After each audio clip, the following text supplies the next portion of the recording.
they best get this guy. Because if he comes out and he's free, oh my gosh. Can you imagine if he comes out and he's free, what his first life is going to be like? It could break the record. It'll be 100 million views on YouTube. It'll be the talk of the world. It'll be banned in countries. It'll be feared, because if you go after a person like this, you better have proof to arrest them or get them. You don't go through somebody like this because they become a big figure and their message becomes bigger, specifically to the people that didn't listen to it before or hated it. They're going to say, why are you trying to silence this guy? And you don't think Andrew's going to come out telling the story? It's going to be a very hard season for those that try to silence this guy. I will say this because I say it on every single podcast. If they lock me up for some insane bullshit, Andrew Tate has been arrested. I didn't do it. The Matrix has attacked me. If I carry on at the trajectory I'm carrying on, they're going to put me in jail because I'm too influential. For the people watching at home, they just need to sit and understand that the system does not make rules for the good of you. It makes rules for the good of the people who make the rules. And a lot of the life paths laid out to the average man at home today is not for their own good. It's only going to lead them to depression and misery. Do you think you're a force for good? I absolutely not really know I'm a force for good because I'm a force for truth. And truth is a good thing. Without truth, we're going to end up in absolute tyranny and slavery, and we're already on our way there. I think there's a whole swath of the population, especially young men, that feel disenfranchised.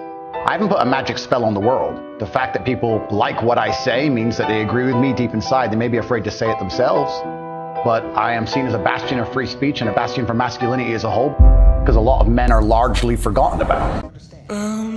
You love me. Andrew Tate's one of the most wonderful human beings I've ever met in my life. I hate everything that's going on. Like, love him with all my heart. Yeah. Like, I'll die on that mountain with you, bro. Yeah. Let's get on that hill. Where's the sword?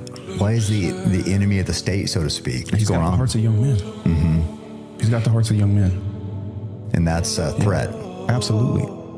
I feel like men nowadays need an Andrew Tate. He's a guy who's motivating men to be men. If you cannot control your own mind, then you go through life with zero control, zero influence. You can't control anything. You're just a feather in the wind, waiting for life to blow you from happy place to sad place to happy place to sad place, completely hoping on the gods to be fortunate to you, because if any genuine discomfort comes your way, you're fucked. There is a large contingent of the population. There's a large contingent of men out there who don't want to wear makeup, who don't want to be girls, who don't want to be told they're toxic because they want to go to the gym, who want to drive nice cars, who want to have money, who want to have hot chicks. And there's nothing wrong with us. We are not evil. We are not bad. We're not misogynistic. We're not out to hurt anybody. Let me tell you one more thing.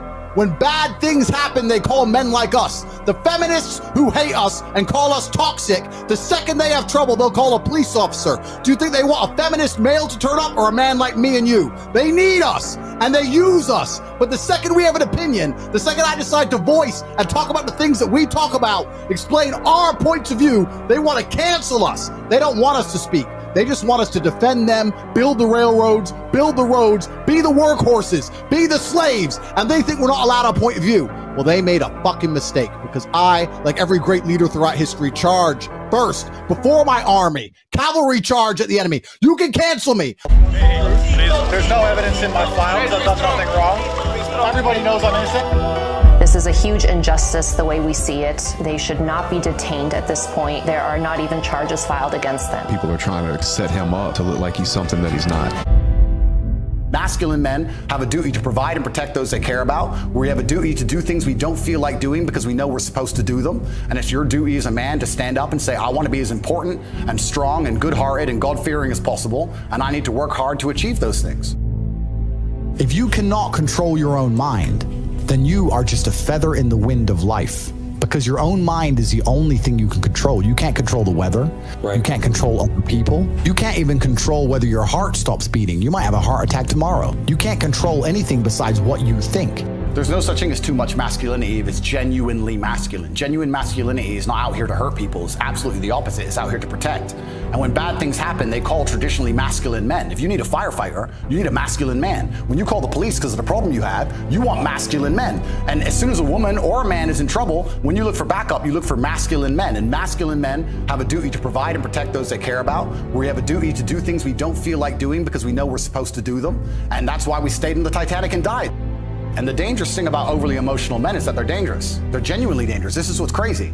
All these people who talk about toxic masculinity and how bad it is for men to be traditionally masculine. A traditionally masculine man does things he doesn't feel like doing because it is his duty to do them. He charges into the building because it is his duty. Not because he feels like it, because it is his duty. We're now teaching the new generation of men that they don't have duty and they can just act on their feelings and act how they feel, and they don't have to act as a man should. Do you know what happens when you get men who just act how they feel?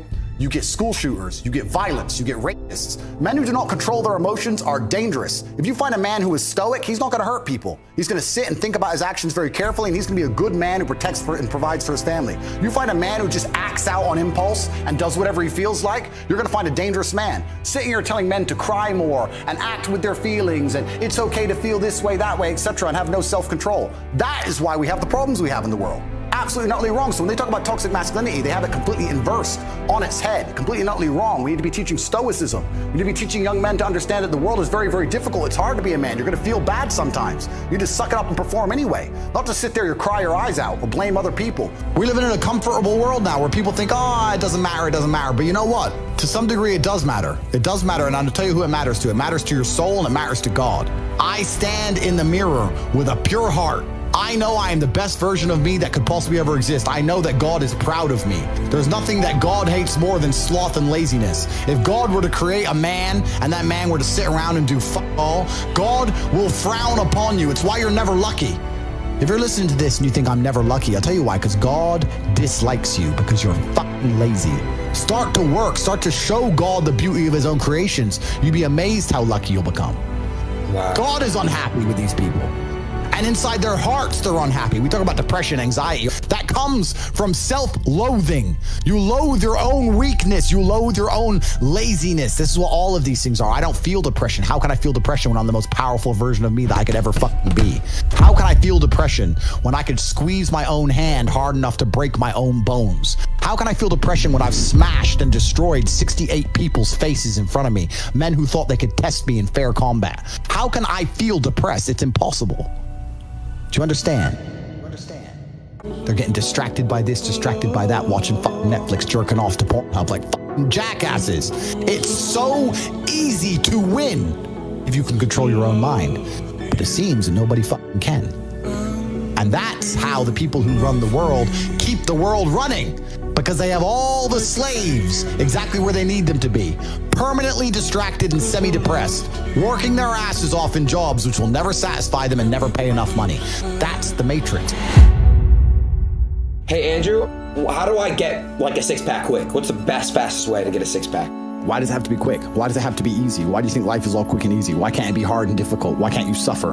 Because suffering is what gives it value. If everyone had a six-pack and it was quick and easy, then it wouldn't be valuable, would it? If everyone walked around with a six-pack and they got it easily, then no one would give a shit. The whole point is that it's difficult to get. Value is linked to difficulty. If you want something that is valuable, you need something which is difficult to obtain. The fact that you just said you wanted it quick and easily shows that your whole mental model is fucked. You shouldn't be thinking about quick and easy. You should be thinking about hard, suffering, pain, going through it. That's what you should be thinking about. This is going to be hard, but I'm going to do it anyway. Because when it is done, then everyone's going to know that I went through something difficult. Why do you want it to be quick and easy? You're Don't right. you understand how it defeats the mind is? It defeats. Your mind is broken. Your mind is broken. I say that life as a man is exceptionally difficult. I say the most beautiful and the most terrifying thing about being a man is you're born without value. Society doesn't care about you. You're only going to be cared about based on how useful you are. You have the chance to build yourself up and become a superhero if you're prepared to do the hard work and be indefatigable enough to never quit. But if you're going to stand around and wait for a handout, nobody's going to ever respect you. I think that the world's never going to think you're important unless you make yourself important. I think you get to decide what character you want to be in this movie, which is your life. You can decide if you want to be a comedian or a musician or a fighter. You get to decide what you want to be. And if you work hard enough, you can become it. It's the denial that's going to hold you back the most. The people who go, yes, I'm wasting my potential. Those are the ones who have potential. The ones who stand up and go, I am wasting my potential. I could be anything and I am not that yet. They have a chance. This stream actually, I'm pretty sure changed lives. I swear to God. You changed lives just now. I hope so.